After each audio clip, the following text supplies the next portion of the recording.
The next short question is, quantitative observations are better in biological method. How?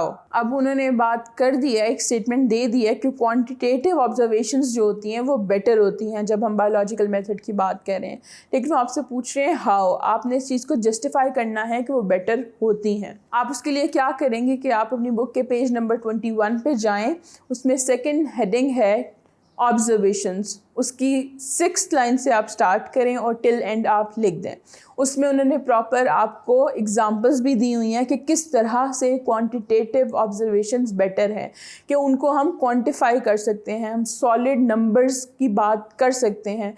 उसमें water के boiling और freezing point की बात है, और उसकी एग्जांपल है कि किस तरह से अगर क्वालिटेटिव हो तो उसमें हम वेग सा एक स्टेटमेंट दे देते हैं, जबकि क्वांटिटेटिव हो तो हम एग्जैक्ट फिगर्स बता सकते हैं कि 0 डिग्री सेल्सियस पे जो है वो फ्रीज़ होता है, जबकि 100 डिग्री सेल्सियस पे वो बॉयल होता है। तो इस तरह की 2 एग्जांपल्स हैं जो आप इसमें लिखें, and that would be enough for a short question. तो यहाँ पे आपके शॉर्ट क्वेश्चन भी ख़त्म होते हैं, और शॉर्ट क्वेश्चंस के साथ ही आपकी बुक की एक्सरसाइज सारी की सारी ख़त्म हो गई।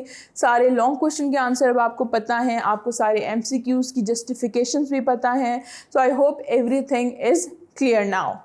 This is your biology instructor Zainul Arfin from tutorial.pk.